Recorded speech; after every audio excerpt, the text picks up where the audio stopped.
आज हम नई चैप्टर की रिकॉर्डिंग करते हैं और ये चैप्टर हमारा है इनवॉइस,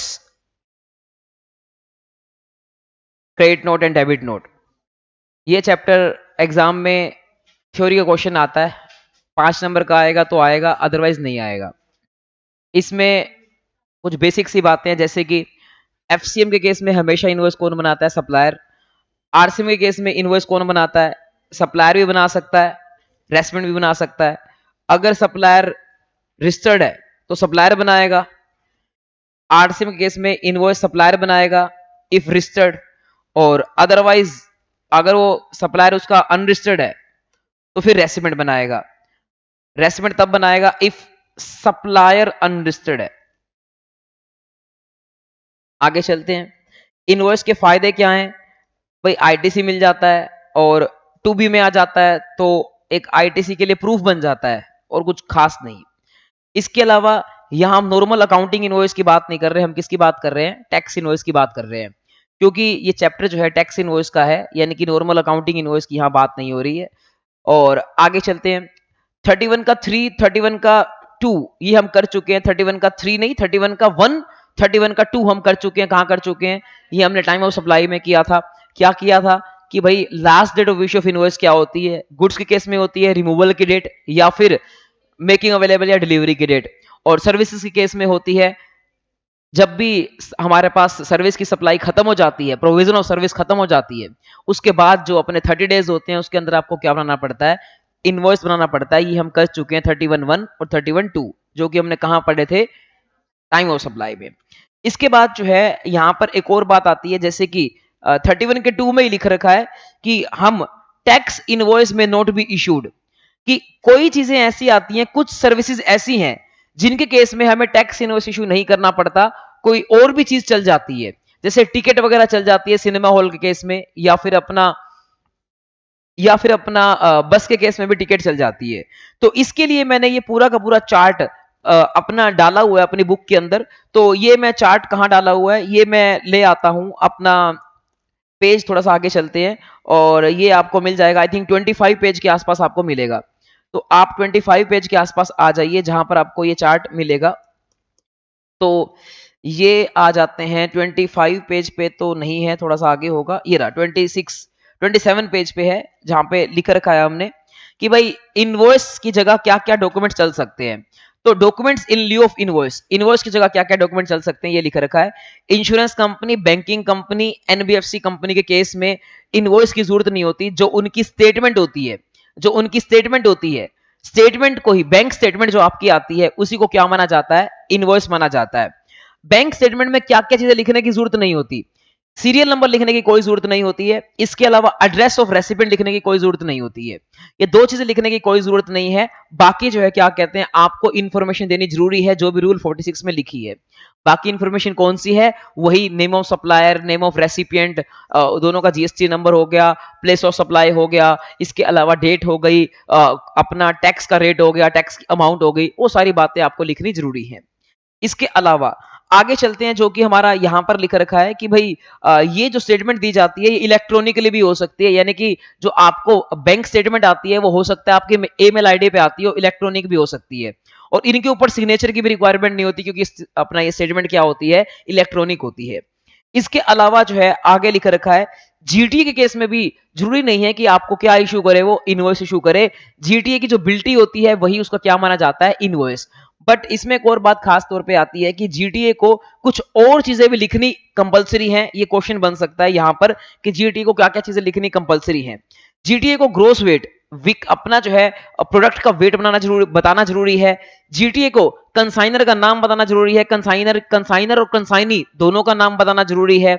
जीटीए को अपना गुड्स कैरिज, जो ट्रक है, ट्रक का जो रजिस्ट्रेशन नंबर बताना जरूरी है, HR20G जो भी होगा उसका रजिस्ट्रेशन नंबर बताना जरूरी है। इसके अलावा जीटीए को और क्या जरूरी है? जीटीए को जरूरी है गुड्स ट्रांसपोर्ट कौन सी हुई है उसकी डिटेल बतानी जरूरी है, कि जीटीए ने क्या क्या सामान लेकर गया वो बताना जरूरी है। इसके अलावा प्लेस ऑफ ओरिजिन, स्टार्ट कहां से हुआ है, हिसार से लेकर कहां तक सामान जा रहा है, वो बताना जरूरी है। इसके अलावा जीएसटी नंबर बताना जरूरी है। किसका जीएसटी नंबर बताना जरूरी है? जिस भी पर्सन को टैक्स पे करना है उसका अपना जो है जीएसटी नंबर बताना जरूरी है। हो सकता है जीटीए केस में टैक्स कौन पे करे, रेसिपिएंट, या हो सकता है कौन पे करे, सप्लायर, सप्लायर यानी कि जीटीए खुद। तो जो भी बंदा सब टैक्स पे करेगा उसका जो है जीएसटी नंबर होना जरूरी है। इसके अलावा और जो 46 रूल के अंदर जो भी इंफॉर्मेशन थी वो, यानी कि वही टैक्स का रेट, टैक्स की amount, value of supply, HSN code वगैरह वगैरह, वो सारी इंफॉर्मेशन भी होनी चाहिए। इसके अलावा यहां पर अगली बात आती है कि पैसेंजर का ट्रांसपोर्ट सर्विस होती है, यानी कि बस हो गया, कार हो गई, कैब हो गई, इनको जो है क्या कहते हैं, रेलवे हो गई, इनके केस में क्या इशू किया जाता है, तो टिकट, जो टिकट इशू की जाती है, टिकट, उसी को हम क्या मानते हैं, इनवॉइस मानते हैं। और इसके अंदर क्या क्या इंफॉर्मेशन नहीं होनी चाहिए, सीरियल नंबर नहीं होना चाहिए, एड्रेस ऑफ रेसिडेंट नहीं होना चाहिए, क्योंकि कभी भी आप बस में जाओगे पूछता थोड़ी ना कहां से आए हो भाई, रेसिडेंट का एड्रेस नहीं पूछा जाता। इसमें क्या क्या इंफॉर्मेशन होनी चाहिए, बाकी सारी इंफॉर्मेशन होनी चाहिए जो कि कहां लिखी हुई है, रूल नंबर 46 में लिखी हुई है, वो इंफॉर्मेशन होनी चाहिए। लेकिन प्रैक्टिकली देखोगे तो टिकट में वो इंफॉर्मेशन भी नहीं होती है, बिल्कुल सिंपल सा लिख रखा होता है यहां से लेकर यहां तक, और कुछ नहीं होता है। इसके अलावा सिनेमा हॉल वालों के लिए क्या लिखा हुआ है, सिनेमा हॉल वालों के लिए लिखा हुआ है कि रेसिपिएंट की डिटेल्स नहीं होती। मूवी देखने जाते हो कभी भी तुम्हारी डिटेल लिख रखी होती है कि ये अपना कौन है, क्या नाम है, नहीं लिखा होता, तो रेसिपिएंट की डिटेल नहीं होती है। बाकी सारी इंफॉर्मेशन लिखनी उनको क्या है, टिकट के ऊपर मैंडेटरी है। तो ये सारे हो गए वो लोग जिनको जो है क्या कहते हैं, इनवॉइस नहीं बनाना होता, इनवॉइस की जगह कोई और डॉक्यूमेंट भी उनका चल जाता है। बाकी चलते हैं, वापस से ऊपर चलते हैं और एक एक करके सारे प्रोविजन कवर करते हैं। तो सबसे पहले हमारा जो प्रोविजन है वो आता है, पेज नंबर आप आ जाइए, जो कि लिख रखा है, ये है आपकी स्क्रीन पर पेज नंबर, ये रहा, जो कि है हमारे पास ये पेज नंबर 3। उसके ऊपर एक्ट की लैंग्वेज है, एक्ट की लैंग्वेज भी पढ़ाऊंगा मैं आपको, पहले यहां पर आ जाइए। तो ये वाला पॉइंट तो मैंने कवर कर चुका हूं कि आरसीएम में किसको इनवॉइस बनाना है। इसके बाद आगे आते हैं, नेक्स्ट है कि टैक्स इनवॉइस में क्या क्या पर्टिकुलर होने चाहिए, थ्योरी का क्वेश्चन बन सकता है कि टैक्स इनवॉइस में क्या क्या लिखा होना चाहिए। वो मैं आपको बातों बातों में बता चुका हूं कि सप्लायर का नेम, एड्रेस, जीएसटी नंबर होना चाहिए। इसके अलावा इनवॉइस का सीरियल नंबर होना चाहिए। ये एमसीक्यू बन सकता है, इनवॉइस का सीरियल नंबर कितने डिजिट का हो सकता है, तो मैक्सिमम कितने डिजिट का हो सकता है, 16 डिजिट का सीरियल नंबर हो सकता है इनवॉइस का। इस 16 डिजिट के नंबर के अंदर क्या क्या हो सकता है, यहां पर जो है मल्टीपल सीरीज भी हो सकती है। मल्टीपल सीरीज का मतलब एक इनवॉइस, एक बिल बुक चल सकती है, मान लो सीरीज चल रही है 1000, दूसरी बिल बुक चल सकती है 2000 की सीरीज से, तो एक ही साथ में दो बिल बुक भी आप चला सकते हो, एक B2B के लिए, सी के लिए, वो आपकी मर्जी है, तो दो सीरीज भी चल सकती हैं। ये जो सीरीज होंगी, जो इनवॉइस का नंबर होगा, इसमें अल्फाबेट हो सकते हैं, नंबर हो सकते हैं, स्पेशल कैरेक्टर हो सकते हैं, हाइफन हो सकता है, डैश हो सकता है, स्लैश हो सकता है, या इनमें से कोई कॉम्बिनेशन हो सकता है। तो सिर्फ इतनी चीजें यूज कर सकते हो, जैसे कि मेरा इनवॉइस नंबर होता है INV इनवॉइस स्लैश मेरी फर्म का नाम Nikhil Munjala and associate slash year जो भी है 2024 स्लैश, उसके बाद जो है मैं नंबर 01 02 इस तरह से जो है इनवॉइस का नंबर मैं बना सकता हूं। तो इस तरीके से इनवॉइस का नंबर बना सकते हो। इसके अलावा डेट लिखनी पड़ेगी कब इनवॉइस इशू किया गया है, या फिर आपको लिखना पड़ेगा, अच्छा यूनिक होना चाहिए इनवॉइस का नंबर, एक साल के अंदर, इन अ फाइनेंशियल ईयर, एक साल में यूनिक नंबर होना चाहिए। या फिर आपको रेसिपेंट का नाम लिखना पड़ेगा, एड्रेस लिखना पड़ेगा, जीएसटी नंबर लिखना पड़ेगा, अगर रेसिपेंट क्या है, रजिस्टर्ड है तो।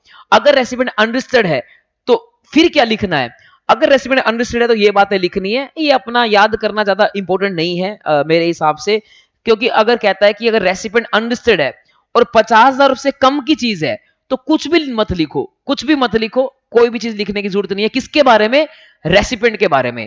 और अगर 50,000 रुपए से ऊपर की चीज है तो नेम और एड्रेस ऑफ रेसिपेंट जो है आपको लिखना जरूरी है, स्टेट वगैरह लिखना जरूरी है।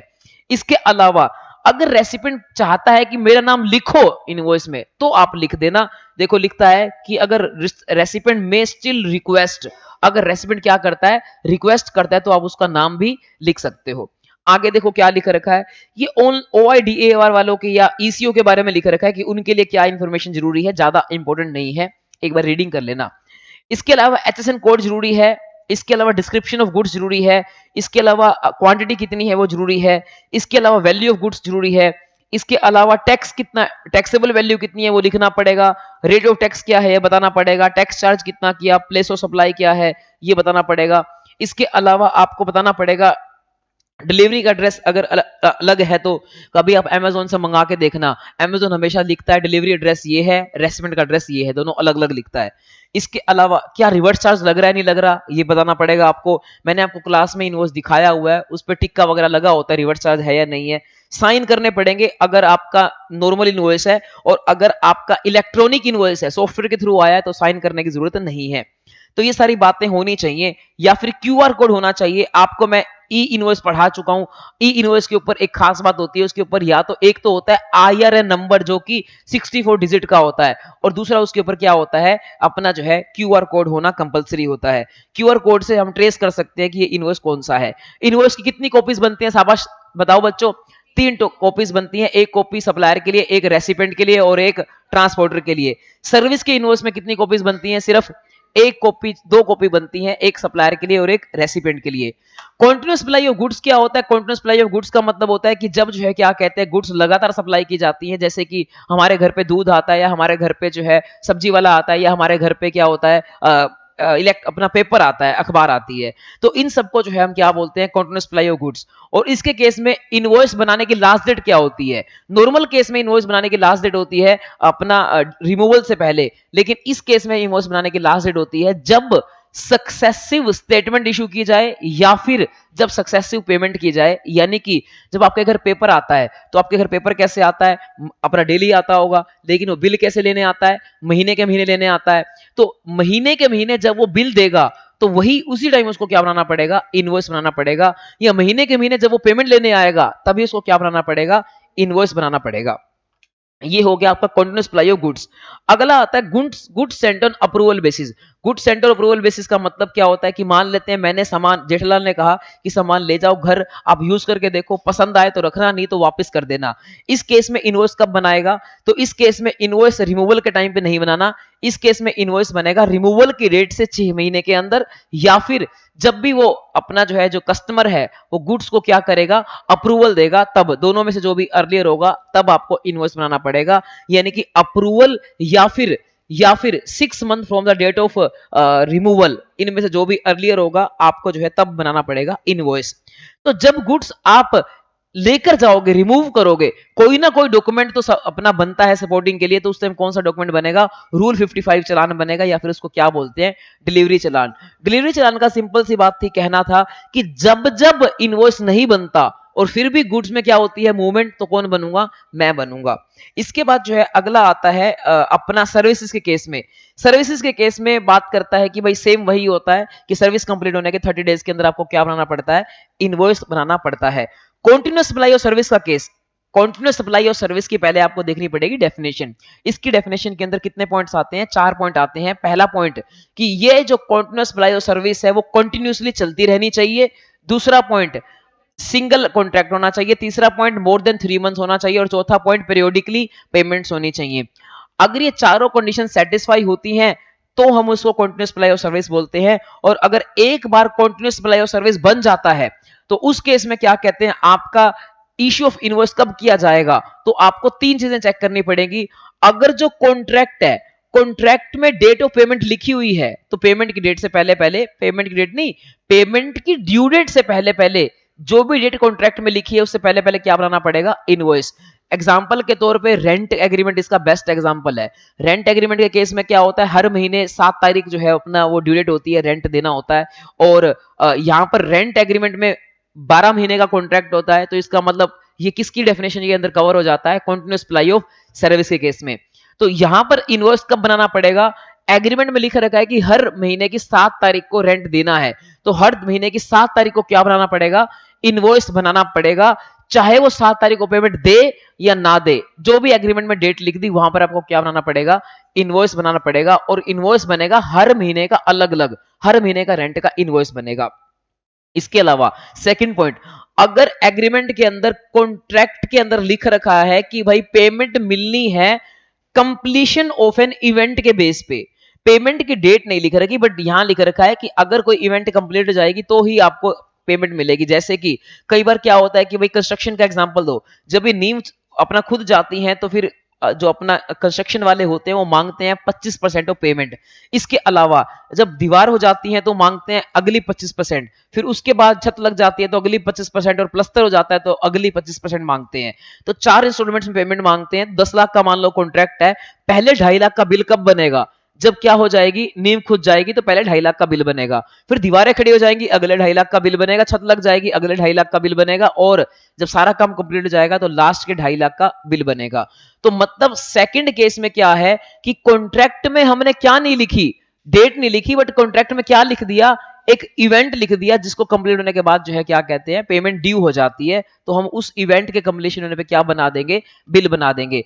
तीसरी बात कौन सी आती है? तीसरी बात आती है कि ना तो लिखा है क्या, ना तो लिखा है क्या कॉन्ट्रैक्ट की में डेट लिखी है, ना तो क्या लिखा है, इवेंट लिखा है। तो अदर केस के अंदर जो है एक्चुअल में जब भी पेमेंट रिसीव होगी तभी हमें क्या बनाना पड़ेगा, बिल बनाना पड़ेगा। तो ये हो गया आपका कंटिन्यूअस सप्लाई ऑफ सर्विस का केस। इसके बाद आता है जब भी अगर सर्विस कंप्लीट हो जाती, सर्विस सीज हो जाती है बिफोर कंप्लीशन। ये वही वाला एग्जांपल है जब मैंने अपने बोला था कि मेरे को लात मार के बाहर निकाल दिया और बैच कंप्लीट होने से पहले ही, लेकिन ऐसा नहीं हुआ, सफल होकर पूरा बैच आपका कंप्लीट हुआ है। तो उससे पहले अगर मेरे को बाहर निकाल दिया जाता तो क्या होता, तो फिर क्या मैं बिल बनाता, बाहर निकलते निकलते बिल बनाता? तो यस, आपको बाहर निकलते निकलते बिल बनाना पड़ेगा, यानी कि जब सीज हो गए, सीज होते टाइम आपको बिल बनाना पड़ेगा। लेकिन बिल कितनी अमाउंट का बनेगा? टोटल वैल्यू सप्लाई 10 लाख की थी, बट आपका 10 लाख का बिल नहीं बनेगा, आपका बिल बनेगा जितना कंप्लीट हो चुका होगा उतना आपको बिल बनाना पड़ेगा। ये था आपका यहां पर सर्विस के सीज के केस में। इसके अलावा अगला क्वेश्चन आता है रिवाइज इनवॉइस। रिवाइज इनवॉइस क्या होता है? रिवाइज इनवॉइस का मतलब होता है कि जब आप लायबल होते हो आरसी के लिए, लायबल होने के कितने दिन में आपको अप्लाई करना पड़ता है? 30 डेज में आपको अप्लाई करना पड़ता है। 30 डेज में अप्लाई करते हो और उसके बाद आरसी आने में अगले 10-15 दिन लग जाते हैं, तो टोटल इसका 45 दिन का टाइम हो जाता है। 45 दिन हो सकता है, या 2 महीने हो सकता है, या हो सकता है 37 डेज का टाइम हो जाता है। इस ड्यूरेशन के दौरान आप पहले नॉर्मल इनवॉइस बनाते हो जो भी सामान बेचोगे। अभी आपके पास जीएसटी नंबर नहीं है तो आप टैक्स इनवॉइस नहीं बना सकते, लेकिन जब जीएसटी नंबर आ जाएगा तो you will be called as taxable person from the retrospective effect from the date when you are liable to recession. वहां से आपको क्या माना जाता है? रजिस्टर्ड माना जाता है। तो इस पीरियड के दौरान आपको क्या बनाने पड़ते हैं? Revise invoice. यानी कि आरसी आने के बाद आपको 1 महीने के अंदर क्या करना पड़ेगा? सारे इनवॉइस को क्या करना पड़ेगा? रिवाइज करना पड़ेगा। जो भी आपके लायबल से लेकर आरसी आने की डेट तक होंगे सारे इनवॉइस को आपको क्या करना पड़ेगा? रिवाइज। लेकिन ये रिवॉइस जो है आपको अगले 1 महीने में रिवाइज करने हैं, बट ये रिवाइज एक एक रिवॉइस अलग अलग रिवाइज नहीं होता। इसमें क्या होता है, एक कंसोलिडेटेड इनवॉइस का एक रूल लगता है, और वो कैसे इनवॉइस होता है कि बी2बी इनवॉइस तो आपको एक एक करके रिवाइज करने पड़ते हैं। बी2सी इनवॉइस में 2 बातें हो जाती हैं बी2सी के अंदर, इंटरस्टेट, इंट्रास्टेट। इंट्रास्टेट सारे इकट्ठे करके रिवाइज कर सकते हो। इंटरस्टेट में 2.5 लाख से ऊपर वाले इनवॉइस अलग अलग रिवाइज होते हैं। 2.5 लाख से नीचे वाले जो इनवॉइस होते हैं वो आप स्टेट वाइज जो है रिवाइज कर सकते हो। इसको एग्जांपल एक करवाया था मैंने यहां पर कि जैसे पारस ने खरीदे फूल, तो ये बी2बी है, अलग से रिवाइज करना पड़ेगा। जैन साहब ने खरीदे, अभी चेक करेंगे इसको, ठीक है। इसके अलावा जैन साहब हरियाणा के हैं, इंट्रास्टेट है, तो इसको तो कंसोलिडेट कर सकते हैं किसके साथ? कोई और हरियाणा का होगा उसके साथ, जागृत है, तो इन दोनों का तो क्या कर सकते हैं हम? कंसोलिडेट कर सकते हैं। तुषार दिल्ली का है, ये हो गया इंटरस्टेट। इंटरस्टेट 2.5 लाख से ऊपर हो गया तो इसका क्या करना पड़ेगा? सेपरेट करना पड़ेगा। बाकी ये इन्फोसिस तो वैसे ही क्या है, बी2बी, इसको भी क्या करना पड़ेगा? सेपरेट। जो बाकी 2 बच गए ये दोनों हैं बी2सी, और साथ में जो है क्या कहते हैं, 2.5 लाख से भी क्या है, कम। तो इन दोनों को क्या कर सकते हैं? इकट्ठा करके रिवाइज कर सकते हैं, और दोनों हैं भी सेम स्टेट के, दिल्ली के, तो इन दोनों को इकट्ठा करके क्या कर सकते हैं? रिवाइज कर सकते हैं। इसके अलावा जो है फिर आगे आते हैं टैक्स इनवॉइस में क्या क्या लिखना होता है। ये तो मैंने ऑलरेडी आपको बता ही दिया कि टैक्स इनवॉइस में क्या क्या लिखना होता है, इसको पढ़ने की आवश्यकता नहीं है। इसके बाद 200 रुपए से कम वाला रूल क्या होता है? ये रूल ये होता है कि अगर सप्लायर चाहे तो 200 रुपए से कम का इनवॉइस है तो इशू ही ना करे, और शाम को सारा इकट्ठा एक कंसोलिडेटेड इनवॉइस क्या कर सकता है? वो इशू कर सकता है। बट इसके लिए कुछ रूल लगता है। वो क्या रूल लगता है? ये रूल लगता है कि अगर बी2 अगर 200 रुपए से ऊपर है तो इनवॉइस इशू करना क्या बन जाता है? मैंडेटरी। 200 रुपए से नीचे 2 बातें होंगी, अगर बी2बी है, बी2बी है तो भी इनवॉइस इशू करना क्या है? मैंडेटरी। बताओ क्यों मैंडेटरी है? क्योंकि आईटीसी मिलेगा। बी2सी के केस में इनवॉइस इशू करना मैंडेटरी तब नहीं है अगर वो 200 रुपए से कम का है और दूसरा रेसिपिएंट मांगता भी नहीं है। अगर रेसिपिएंट मांगता है तो इश्यू करना पड़ेगा, और मल्टीप्लेक्स है तो भी आपको टिकट इश्यू करनी पड़ेगी। बाकी केस में जो है आप एक कंसोलिडेटेड इनवॉइस इशू कर सकते हो, वो भी लिख रखा है मे का मतलब किसकी मर्जी, सप्लायर। आप चले जाना रिलायंस फ्रेश के अंदर, रिलायंस फ्रेश में क्या खास बात होगी, आप सिर्फ उनसे 10 रुपए का सामान खरीदोगे तब भी जो है आपको वो क्या इशू करके देंगे, इनवॉइस। तुम नहीं मांगोगे तब भी तुम्हें क्या इशू करके देंगे, इनवॉइस, क्योंकि वो उनका सिस्टम है। तो अगर सप्लायर चाहता है तो वो इशू कर सकता है, वो सप्लायर की मर्जी है। इसके अलावा ये सेम प्रोविजन लगता है बिल ऑफ सप्लाई के केस में भी। बिल ऑफ सप्लाई हम आगे डिस्कस करेंगे किसके केस में होता है, कंपोजिशन डीलर के केस में। इसके बाद एचएसएन कोड की बात आती है। एचएसएन कोड के बारे में क्या बात आती है कि इनवॉइस में कौन कौन से एचएसएन कोड लिखना मैंडेटरी है। तो इनवॉइस में दो बातें होती है, अगर आप बी टू बी बेचते हो तो हमेशा आपको एचएसएन कोड मेंशन करना पड़ेगा। बी टू बी बेचते हो हमेशा मेंशन करना पड़ेगा, बस बात आती है कितने डिजिट का मेंशन करना पड़ेगा। अगर आपकी टर्नओवर पिछले साल की 5 करोड़ तक थी तो आपको 4 डिजिट मेंशन करनी पड़ेगी, और अगर आपकी टर्नओवर पिछले साल की 5 करोड़ से ऊपर थी तो आपको इनवॉइस में 6 डिजिट मेंशन करनी पड़ेगी। B2C के केस में आपको अपना एचएसएन कोड मेंशन करने की जरूरत नहीं है, अगर आपके टर्नओवर पिछले साल में अप टू 5 करोड़ थी। अगर आपकी टर्नओवर 5 करोड़ से क्या थी, ऊपर, तो B2C के केस में भी आपको 6 डिजिट मेंशन करनी मैंडेटरी हो जाती है। इसके बाद चलते हैं आगे, ई इनवॉइस का कंसेप्ट आता है, जो कि क्या बोलता है, ये बोलता है कि फेक इनवॉइसेस को रोकने के लिए गवर्नमेंट ने कंसेप्ट निकाला, जिनकी टर्नओवर 5 करोड़, बेटे कितनी, 5 करोड़। ये अमेंडमेंट है 5 करोड़ फ्रॉम द ईयर 17-18, 17-18, 18-19, 19-20, 20-21, 21-22, 22-23, इनमें से किसी भी साल की अगर टर्नओवर आपकी कितनी हो जाती है, 5 करोड़ से एक्सीड हो जाती है, तो आपको क्या कहते हैं, क्या अप्लाई हो जाएगा, ई इनवॉइस, और आपको ई इनवॉइस बनाने हो जाएंगे मैंडेटरी। अब बात आती है कि सर ई इनवॉइस बनाए कैसे जाते हैं, तो उसको सीखने के लिए हमने यहाँ पर एक तरीका बना रखा है। सबसे पहले आपको क्या करना पड़ता है, जो भी आप नॉर्मल इनवॉइस बनाओगे, चाहे आप टैली, बिजी, सैप, किसी से भी इनवॉइस बनाओ, वो इनवॉइस आपको क्या करना पड़ेगा, IRN पोर्टल, यानी कि इनवॉइस रजिस्ट्रेशन पोर्टल पे जाकर आप उसको क्या करना पड़ेगा, उसको रजिस्ट्रेशन कराना पड़ेगा। वो जो सॉफ्टवेयर होते हैं वो IRN पोर्टल से लिंक होते हैं, वो अपने आप क्या करते हैं, वो इस पोर्टल पे जाते हैं, इस पोर्टल पे जाकर और इनवॉइस को अपना अपलोड कर देते हैं, और फिर वो क्या करते हैं, फिर वो जो है क्या कहते हैं, अपना इनवॉइस को अपलोड करने के बाद उसमें उसमें क्या करते हैं, और अपना उस पे वो जो पोर्टल है वो क्या करता है, वो इनवॉइस को चेक करता है और अपने उसको रजिस्टर कर लेता है।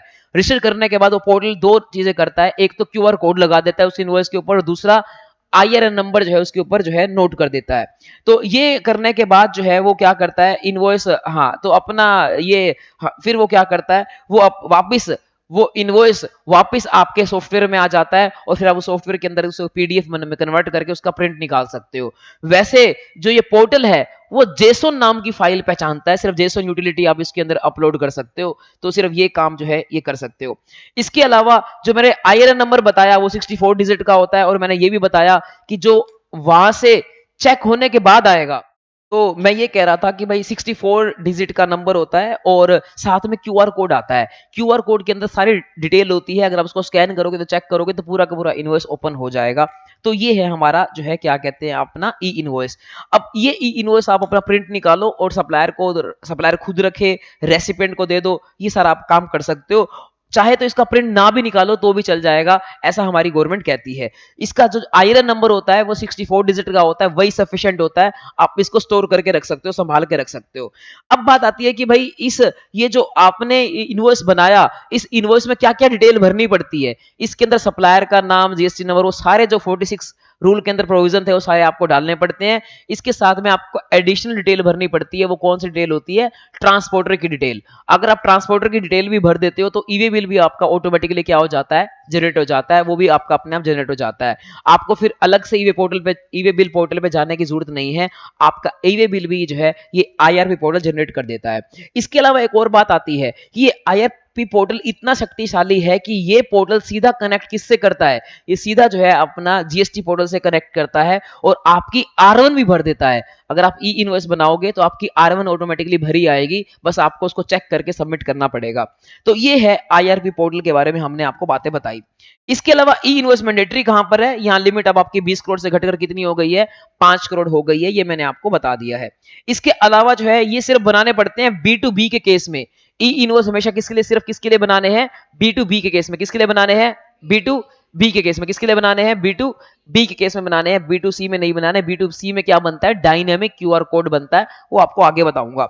इसके अलावा ई इनवॉइस किसको नहीं बनाने, not applicable, E invoice not applicable to this persons. तो ये सारे पर्संस के नाम याद रखने पड़ेंगे, थ्योरी का क्वेश्चन डेफिनेटली आ सकता है 5 नंबर का, कि किन किन लोगों को बी टू सी जो है क्या कहते हैं, बी टू किन किन लोगों को बी टू बी होने के बावजूद भी क्या नहीं बनाना, ई इनवॉइस नहीं बनाना, गवर्नमेंट को कभी भी ई इनवॉइस नहीं बनाना।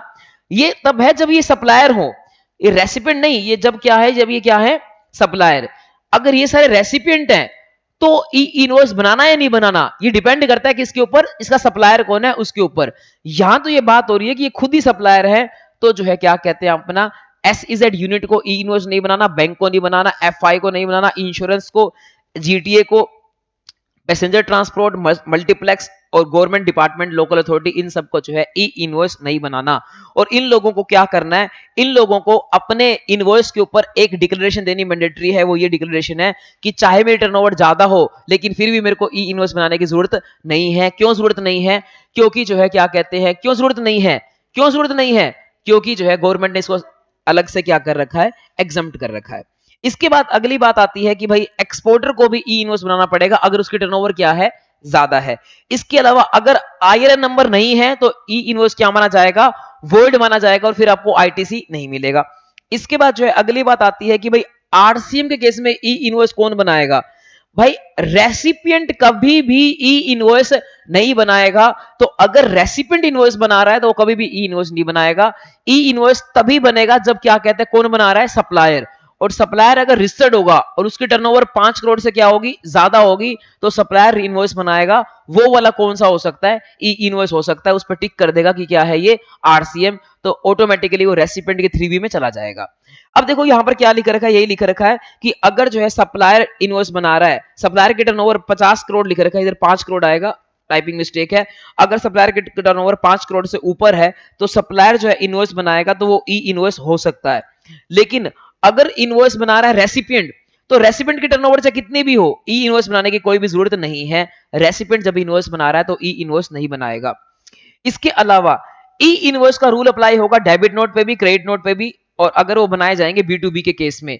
तो इसका मतलब ये है कि चाहे इसका नाम है E invoice, E invoice includes debit note and credit note as well. इसके अलावा बी टू बी सप्लायर्स के केस में इनवॉइस बनते हैं और इनपुट सर्विस डिस्ट्रीब्यूटर को नहीं बनाना पड़ता है, इंपोर्ट्स को नहीं बनाना पड़ता है। क्यों नहीं बनाना पड़ता, क्योंकि इंपोर्ट के केस में सप्लायर कहां बैठा है, बाहर। फिरंगी थोड़ी ना हमारे रूल फॉलो करेगा, तो उस केस में जो है ई इनवॉइस नहीं बनता है। अब यहां पर क्या लिख रखा है, यहां पर ये लिख रखा है कि मान लेते हैं कोई मैन्युफैक्चरर बंदा है जो अपना क्या कर रहा है, जो अपना एसईजेड यूनिट को बेच रहा है।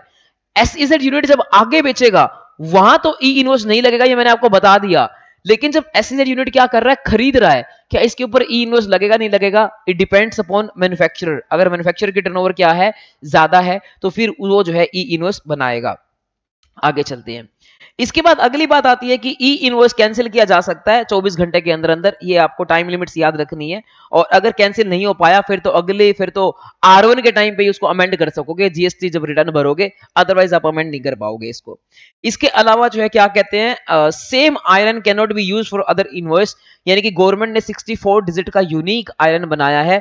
और ये आयरन नंबर जो है वो फ्यूचर में जितने भी जिंदगी में इनवॉइस बनेंगे, तभी तो 64 डिजिट लिए हैं, ये इतना यूनिक होगा कि कभी भी जो है क्या कहते हैं, रेप्लिकेट नहीं होगा। इसके अलावा नो डीएससी, डिजिटल सिग्नेचर की भी जो है रिक्वायरमेंट नहीं है ई इनवॉइस के ऊपर। ये सारी हमने बातें बताई। इसके अलावा है E invoice can't be done voluntary. अगर देखो मेरा टर्नओवर 5 करोड़ से कम है, क्या मैं ई इनवॉइस बना सकता हूं, नहीं बना सकते। गवर्नमेंट कहती है 5 करोड़ से ऊपर है तो कंपलसरी अप्लाई हो जाएगा। अपने मजे लेने के लिए आप ई इनवॉइस नहीं बना सकते हो। इसके अलावा इसके फायदे क्या है, एक्यूरेसी, क्योंकि अब सारा काम एक्यूरेट होगा, गलती होने के चांस कम है। कॉस्ट रिडक्शन, अब आपको हार्ड कॉपीज नहीं लिखनी पड़ेंगी, इनवॉइस की 3 दिन कॉपी नहीं बनानी पड़ेगी, कॉस्ट रिड्यूस होगी। Paper elimination, early payment. Early payment क्यों, क्योंकि एक जैसे ही इनवॉइस बनेगा, पहले इनवॉइस पहुंचने में टाइम लगता था, अब जैसे इनवॉइस बनेगा पोर्टल पे चला जाएगा, रेसिपिएंट को मैसेज आ जाएगा, तो आपकी पेमेंट आने के भी जल्दी चांस है। मशीन रीडेबिलिटी, ये इनवॉइस का फॉर्मेट जेसोन फाइल होगी जो कि हर मशीन रीड कर सकती है, जो भी क्या कहते हैं ये सॉफ्टवेयर रखेगी। तो गवर्नमेंट का जो सॉफ्टवेयर है ई इनवॉइस का स्कीमा है, वो अगर आपके कंप्यूटर में है तो हर मशीन जो है इसको क्या कर सकती है, रीड कर सकती है। पहले क्या होता था, टैली सॉफ्टवेयर यूज करते हो वो अलग इनवॉइस बनाते हैं, बिजी वाले अलग इनवॉइस बनाते हैं, सैप वाले अलग इनवॉइस बनाते हैं, हर सॉफ्टवेयर हर बंदा क्या बनाता है, अलग इनवॉइस। हम उसका रीड नहीं कर सकते फॉर्मेट। अब क्या हो गया, पूरे इंडिया में सिर्फ एक ही फॉर्मेट चलेगा, जेसोन फॉर्मेट। तो अगर आपके पास वो यूटिलिटी है तो आप इनवॉइस को रीड कर सकते हो। क्यूआर कोड के अंदर क्या क्या डिटेल होगी, ये भी एमसीक्यू थ्योरी का क्वेश्चन बन सकता है। क्यूआर कोड जो मैंने बोला था आपको, स्कैन कर सकते हो आप, जो कि क्यूआर कोड कहां पे होगा, ई इनवॉइस के ऊपर होगा। उसको स्कैन करके क्या क्या डिटेल का पता लग जाएगा, तो जीएसटी नंबर ऑफ रेसिपेंट का पता लग जाएगा। इसके अलावा इनवॉइस नंबर ऑफ सप्लायर का पता लग जाएगा, इनवॉइस नंबर का पता लग जाएगा, इनवॉइस डेट का पता लग जाएगा, वैल्यू का पता लग जाएगा, नंबर ऑफ आइटम्स का पता लग जाएगा, एचएसएन कोड का पता लग जाएगा, और इसके अलावा जो आईआरएन नंबर है उसका पता लग जाएगा, date of generation of IRN number का पता लग जाएगा। तो मतलब क्या है कि मोटा मोटी वही सारे जो पॉइंट्स थे ना, जो 16 पॉइंट होते हैं जो इनवॉइस में लिखने मैंडेटरी होते हैं, लगभग उन चीजों का पता लग जाएगा, लेकिन सबका तो नहीं लगेगा, थोड़ी बहुत का पता लग जाएगा। इसके अलावा लिख रखा है, it has been clarified that the said exemption from generation of E invoice is for the entity as a whole and is not restricted by the nature of supply being made by the said entity. क्या मतलब है, इसके लिए example दे रखा है हमारी ICI ने कि एक बैंकिंग कंपनी है। एक बैंकिंग कंपनी क्या करती है, एक बैंकिंग कंपनी कुछ तो एग्जम्प्ट सप्लाई बेचती है, कुछ टैक्सेबल सप्लाई बेचती है। तो जैसे हमने बोला कि बैंक को कभी भी ई इनवॉइस नहीं बनाना, तो क्या उसको सबके लिए नहीं बनाना, या कुछ के लिए बनाना है, कुछ के लिए नहीं बनाना? भाई बैंक को सबके लिए ही ई इनवॉइस नहीं बनाना। तो बोलता है कि sad banking companies exempted from mandatory issuance of E invoice in terms of this notification for all supplies. सारी सप्लाईज के लिए उसको ई इनवॉइस नहीं बनाना, चाहे उसकी सप्लाईज टैक्सेबल हो, चाहे उसकी सप्लाई एग्जम्प्ट हो, सारी सप्लाईज के लिए इसको क्या नहीं बनाना, ई इनवॉइस नहीं बनाना। इसके अलावा ई इनवॉइस स्कीमा, ये मैंने आपको बता ही दिया, ये वो सॉफ्टवेयर होता है जिसके थ्रू आप क्या बनाते हो, ई इनवॉइस, जो कि कौन सी फाइल जनरेट करके देता है, जेसोन फाइल जनरेट करके देता है। ई इनवॉइस का फॉर्मेट होता है INV01 फॉर्मेट में जो है ई इनवॉइस बनाया जाता है। इसके अलावा जो है लिख रखा है, situations in which E invoice are applicable, ये पढ़ लेना आप, ये जो है आप कर लेना, आपको पता लग जाएगा। ये एमसीक्यू बेस्ड क्वेश्चन आ सकते हैं, ये मैंने कॉपी किया है अपना आईसीआई के एसएमए से। इसके बाद अगली बात आती है डायनेमिक क्यूआर कोड। ये जैसे मैंने आपको बताया कि ई इनवॉइस के लिए लिमिट लगती है 5 करोड़ की, डायनेमिक क्यूआर कोड के लिए क्या लिमिट लगती है, 500 करोड़। 500 करोड़, अगर आपकी टर्नओवर 500 करोड़ है किस साल में, 17 18, 18 19, 19 20, 20 21, 21 22, 22 23, इनमें से किसी भी साल में अगर आपकी टर्नओवर कितनी है, 500 करोड़ से ज्यादा, तो आपके ऊपर क्या अप्लाई हो जाता है, dynamic QR code. But dynamic QR code सिर्फ किसके ऊपर अप्लाई होता है, in case of B to C sale के लिए अप्लाई होता है, तो डायनेमिक क्यूआर कोड जो है अप्लाई हो जाता है।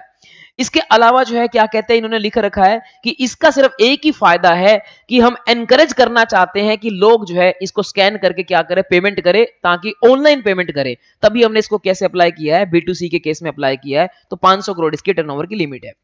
इसके अलावा लिख रखा है डायनेमिक क्यूआर कोड किसके ऊपर अप्लाई नहीं होगा, ये लगभग वही लोगों के नाम है जो किसमें थे, ई इनवॉइस में थे, जिनके ऊपर ई इनवॉइस अप्लाई नहीं होता था, जैसे कि insurance, bank, NBFC, GTA, passenger transport वाले, मल्टीप्लेक्स स्क्रीन वाले, OIDAR, ये एक नया आ गया।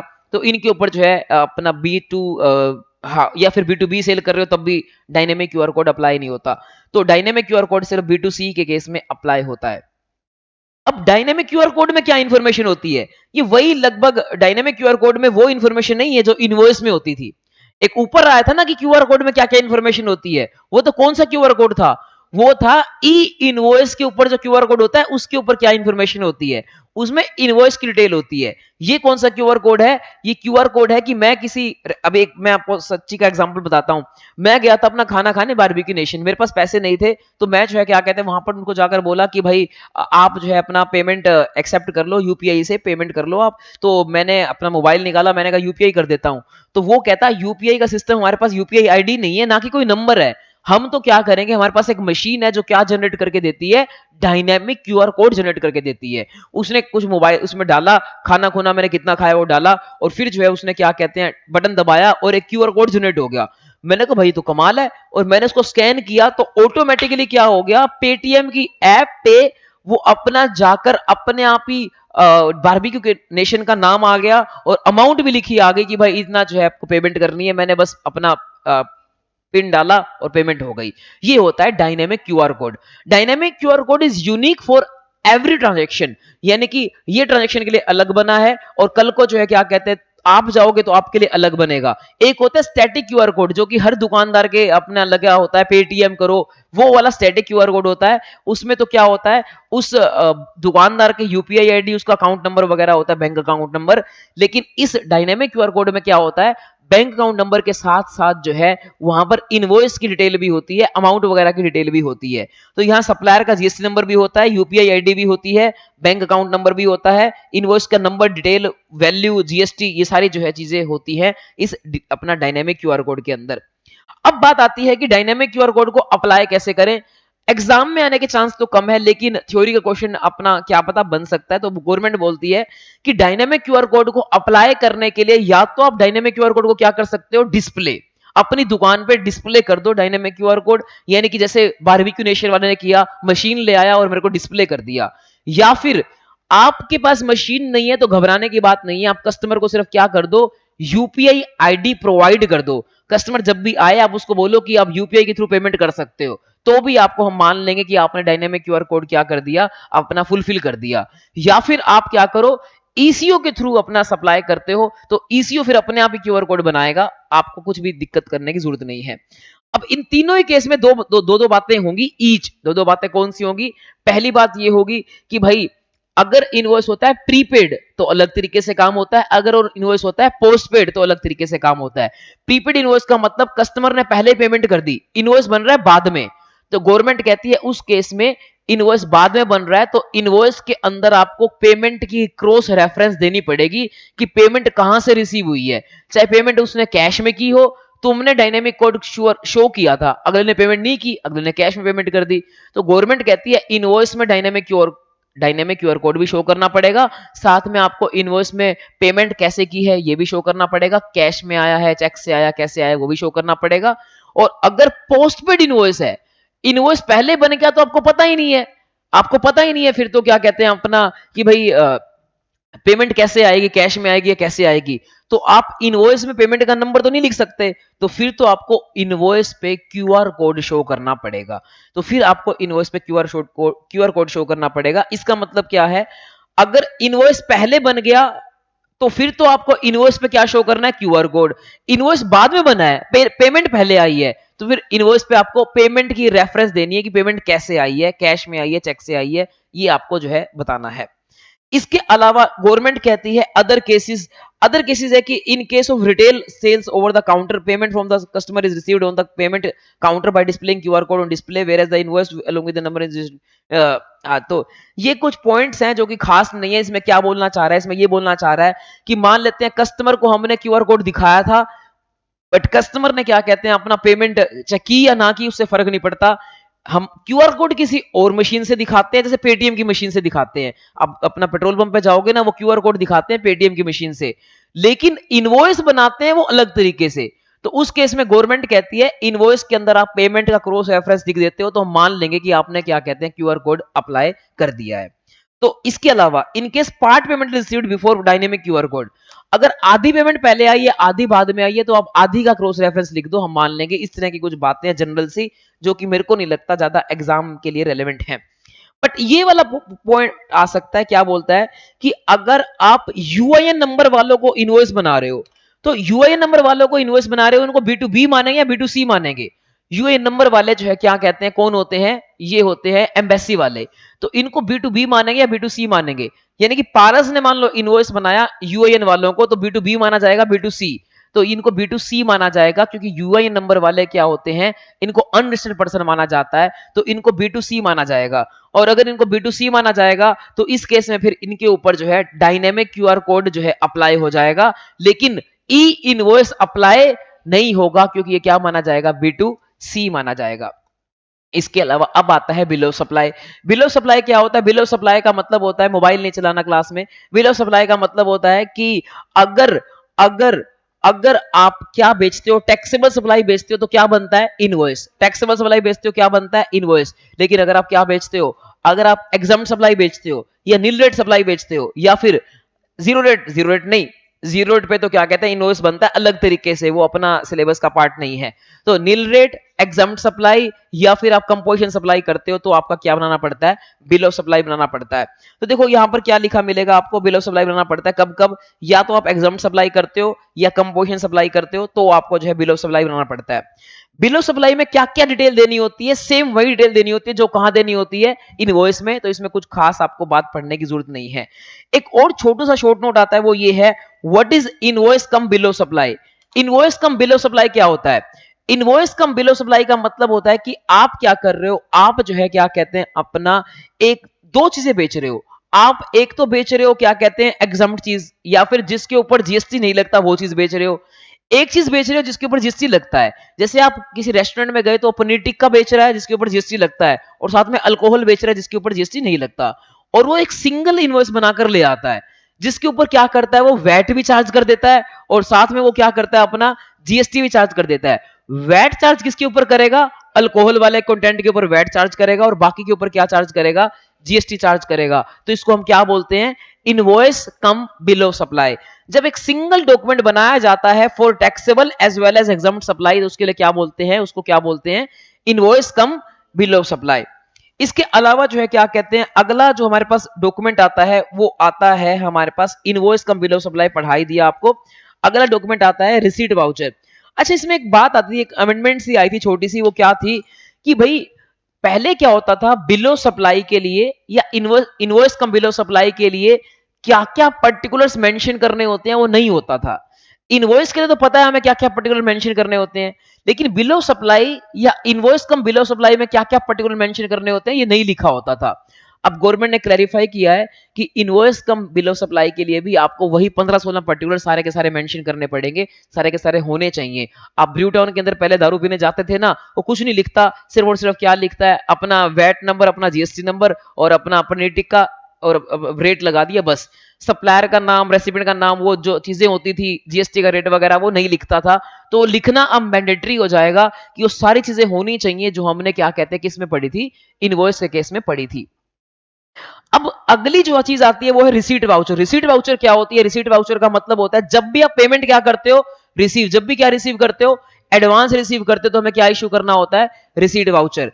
यानी कि पारस अगर आप बच्चों की फीस रिसीव करेगा तो क्या इशू करके देगा आपको? Receipt voucher. तो जब भी पारस आपसे एडवांस में फीस रिसीव करेगा क्या इशू करके देगा? Receipt voucher. सर ये रिसीट वाउचर क्यों बनाया?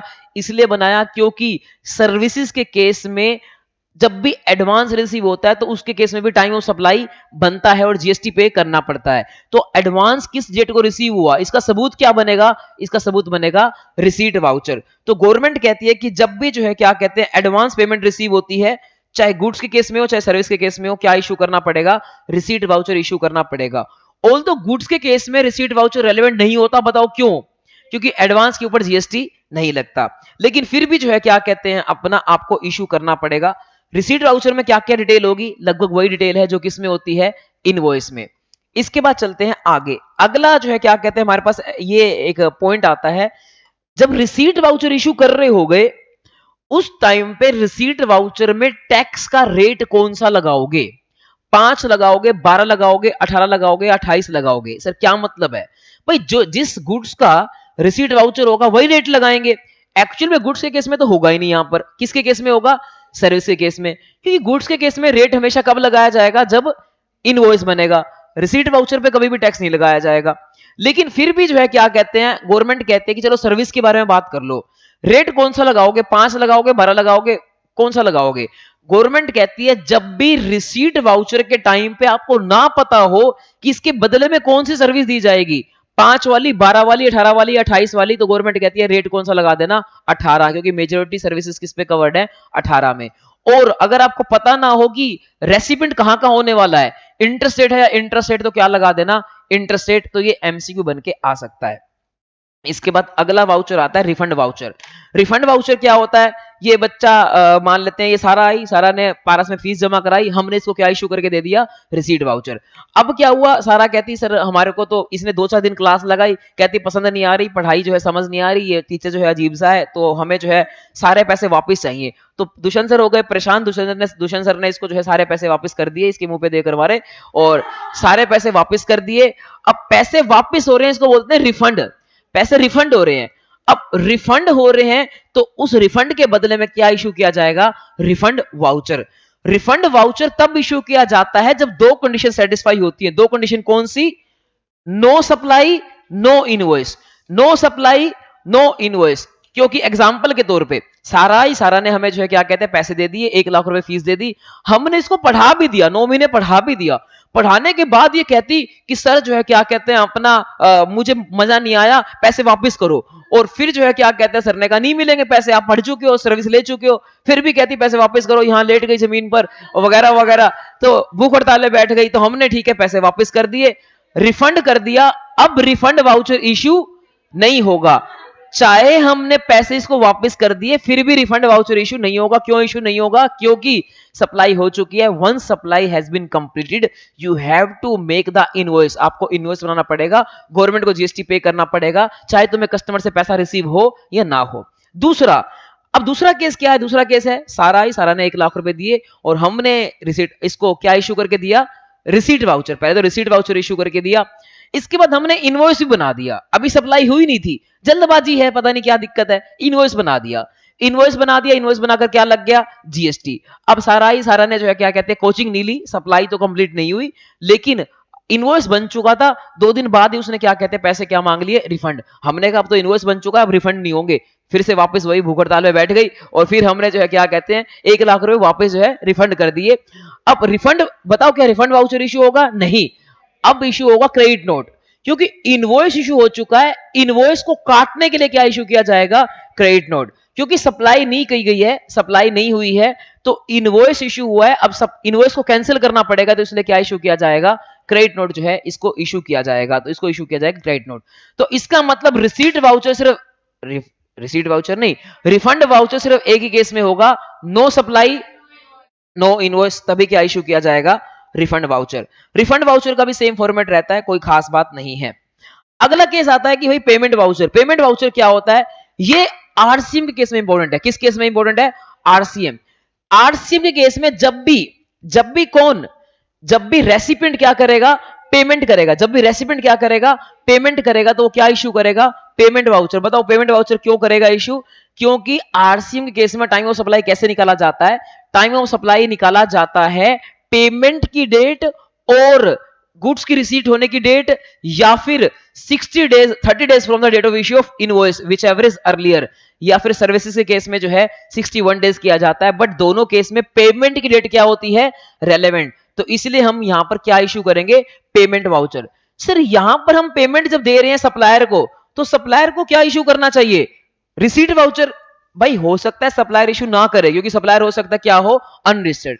तो इसीलिए यहां पर रिस्पांसिबिलिटी किसकी है? रेसिपिएंट की। क्या इशू करना पड़ेगा उसको? Payment voucher. तो जो पेमेंट करेगा वो क्या इशू करेगा? पेमेंट वाउचर इशू करेगा।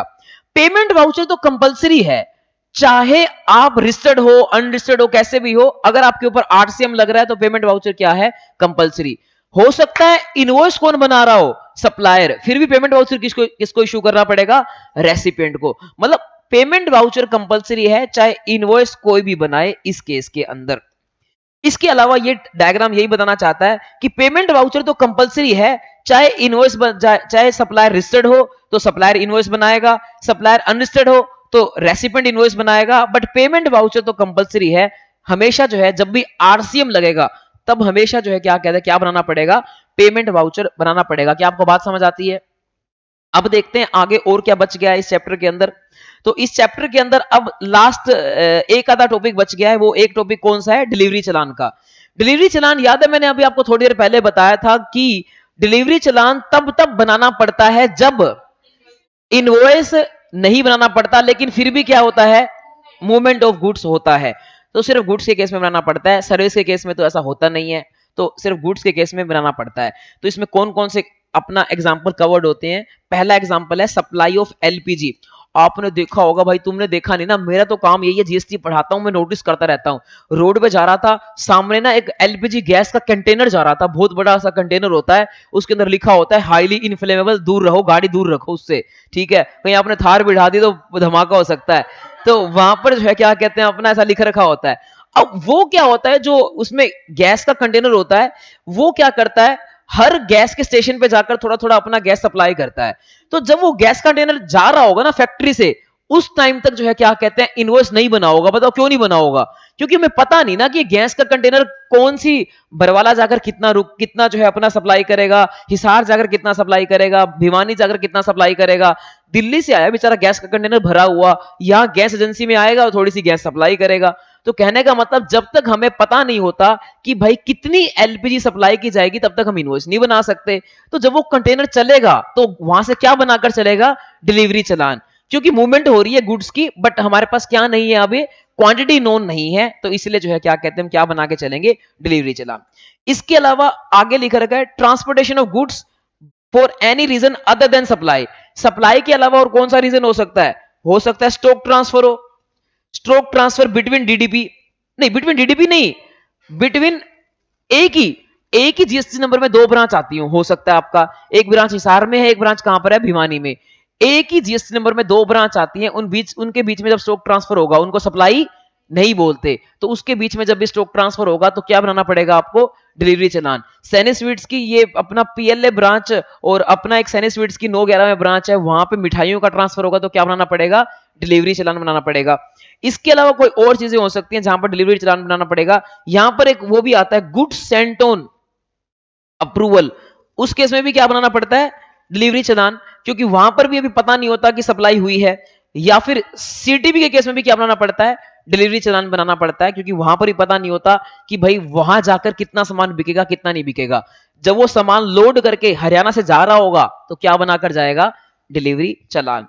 इसके अलावा डिलीवरी चालान के अंदर लिख रखा है कि भाई 16 डिजिट का होना चाहिए, वो सारी बातें सेम है, तो ये कोई खास बात नहीं है, आप राइट हैंड साइड वाली बातें पढ़ लेना।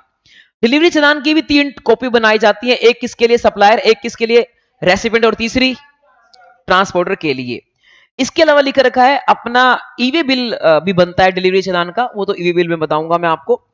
अब आता है अगर कोई सामान टुकड़ों में आता है, उसको बोलते हैं सेमी नॉकडाउन। बेंच मान लो टुकड़ों में आते हैं, इसका ये आगे वाला अलग पीछे वाला अलग, या चेयर टुकड़ों में आती है, या जिम की मशीनरी टुकड़ों में आती है, या बड़ी बड़ी थर्मल पावर प्लांट बना होगा टुकड़ों में आया होगा। तो सेमी नॉकडाउन या कंप्लीटली नॉकडाउन या फिर लोट्स में आती है। हमने 1000 चेयर ऑर्डर की, 500 पहले आई 500 बाद में आई, तो इस केस में इनवॉइस कैसे बनता है? इनवॉइस तो बन जाएगा डे 1 पे, सबसे शुरू में। उसके बाद क्या कहते हैं, बट वो इनवॉइस किसके पास पड़ा रहेगा? सप्लायर के पास। रेसिपिएंट को तब तक नहीं मिलेगा जब तक कि लास्ट ऑर्डर नहीं चला जाता, लास्ट लोड नहीं चला जाता। तो जब हर बार लोड जाएगा तो साथ में क्या बनेगा? डिलीवरी चालान। तो इसका पहला स्टेप ये है कि सबसे पहले तो बनेगा इनवॉइस, फिर हर बार क्या बनेगा? हर बार सब्सिक्वेंट भी क्या बनेगा? डिलीवरी चालान बनेगा, और डिलीवरी चालान जाएगा, और साथ में इनवॉइस की क्या जाएगी? एक कॉपी जाएगी, और लास्ट कंसाइनमेंट के टाइम पे क्या जाएगा? इनवॉइस जो है वो जाएगा, और आईटीसी भी उसको कब मिलेगा? लास्ट कंसाइनमेंट के बाद मिलेगा। सेल ऑन अप्रूवल बेसिस के ऊपर क्या बनता है? डिलीवरी चालान आपको समझा चुका हूं। इनवॉइस कब बनता है? इनवॉइस जो है क्या कहते हैं बनेगा जब सेल हो जाएगी। ये वो वाला एग्जांपल है कि भाई ये तो पेंटिंग का वाला एग्जांपल दे सकते हो कि पेंटिंग गई एग्जीबिशन में, पेंटिंग वापस आ गई, तो डिलीवरी चालान बनेगा और बस, और कुछ भी इनवॉइस नहीं बनेगा। लेकिन पेंटिंग वहां पर बिक गई तो क्या बन जाएगा वहां पर? इनवॉइस। ये वाला एग्जांपल भी इसमें आएगा कि मान लेते हैं अंबानी के घर पे कोई फंक्शन था, भी अपना उसके बेटे की शादी थी, तो सारे लोग ज्वेलरी लेकर, मनीष मल्होत्रा वगैरह कपड़े लेकर आ गए होंगे वहां पर, उसके घर के अंदर अपना दरबार लगा दिया होगा। तो जब ये कपड़े उठाकर जा रहे होंगे तो सारे के सारे क्या बनाकर जाएंगे? डिलीवरी चालान। क्या पता अंबानी का लड़का खरीदे ना खरीदे, तो जैसे ही अंबानी के लड़के ने खरीद लिया होगा, हाँ जी ये पापा ये पहनूंगा, तो वैसे ही जो है क्या कहते हैं इनवॉइस बनाना पड़ेगा किसको? अपना जो है मनीष मल्होत्रा को। तो इस तरीके से जो है ये चलता है, इसको होते हैं गुड्स ऑन अप्रूवल बेसिस। इसके अलावा जो है क्या कहते हैं अपना, अब आता है लास्ट टॉपिक इसके अंदर, ये भी काफी टाइम ले गया chapter, I am really sorry, मुझे आइडिया नहीं था। इसके बाद है क्रेडिट नोट और डेबिट नोट। क्रेडिट नोट बनाया जाता है लायबिलिटी को कम करने के लिए। एग्जाम में क्वेश्चन एक बार तो आ चुका है, दोबारा तुम्हारी किस्मत पता नहीं कब आएगा, और हो सकता है अब डेबिट नोट आए, क्योंकि क्रेडिट नोट तो एक बार आ चुका है। क्रेडिट नोट के केस में जो क्वेश्चन आया था उसमें दो बातें पूछी थी उन्होंने, कि पहले तो बताओ कौन कौन से कंडीशंस हैं जब क्या बनाना पड़ता है? Credit note. तो पहली कंडीशन है क्रेडिट नोट बनाने की कि जब हमें क्या करना होता है? टैक्सेबल वैल्यू कम करनी पड़ती है, यानी कि आपने जो गलती से इनवॉइस बना दिया उसमें वैल्यू क्या हो है? ज्यादा, और बाद में आपको वैल्यू क्या करनी है? कम। एग्जाम्पल के तौर पे ये पेंट करवाया था हमने, पेंट उसने 1 लाख रुपए चार्ज किए थे, हम उसने इनवॉइस बना दिया 1 लाख का। बाद में दुष्यंत सर कहते हैं कि भैया तो 50,000 का काम है, तो उसको फिर इनवॉइस के बदले में क्या इशू करना पड़ेगा, क्रेडिट नोट। तो पहले जो इनवॉइस बना उसमें वैल्यू थी ज्यादा, exceed the actual taxable value, तो भी आपका इनवॉइस बनता है। या टैक्स चार्ज आपने ज्यादा कर लिया था, तो इनको आपको अलग अलग लिखना है। पहला केस ये हो गया, दूसरा केस ये हो गया, आपको 3-4 केस लिखने हैं इसके। टैक्स चार्ज ज्यादा का मतलब क्या है, मान लो पेंटिंग पे रेट लगता था 18%, तुमने लगा कितना दिया, 28, तो 28,000 का जीएसटी लगा चुके हो, लगना कितना था, 18,000। क्रेडिट नोट इशू करके कितने का जीएसटी कम कर दो, 10,000 का जीएसटी तुम क्या कर दो, कम कर दो। ये भी हो सकता है। तो जब भी जीएसटी हमें क्या करना होता है, कम करना होता है, तो क्या लगाना, क्या बनाना पड़ता है, क्रेडिट नोट। क्रेडिट नोट का एक केस मैंने वो भी कराया था, जब हमने डिस्काउंट के केस में, जब भी जेठलाल को हमें क्या देना था, डिस्काउंट, वैल्यू सप्लाई में से माइनस करना था डिस्काउंट आफ्टर सप्लाई वाला, तो उस केस में भी क्या बनाते थे, क्रेडिट नोट। इसके अलावा लिख रखा है कि जब भी गुड्स को हमें क्या करना पड़ता है, रिटर्न करना पड़ता है, तब भी हमें क्रेडिट नोट बनाना पड़ता है। या भी जब भी हमें पाया जाता है कि गुड्स क्या है, डेफिशिएंट है, कम है, तो रिटर्न करना पड़ता है। तीसरा केस, चौथा केस हो गया डेफिशिएंट। रिटर्न करने का मतलब मैं लेकर आया, पसंद नहीं आई, वापस कर दिया।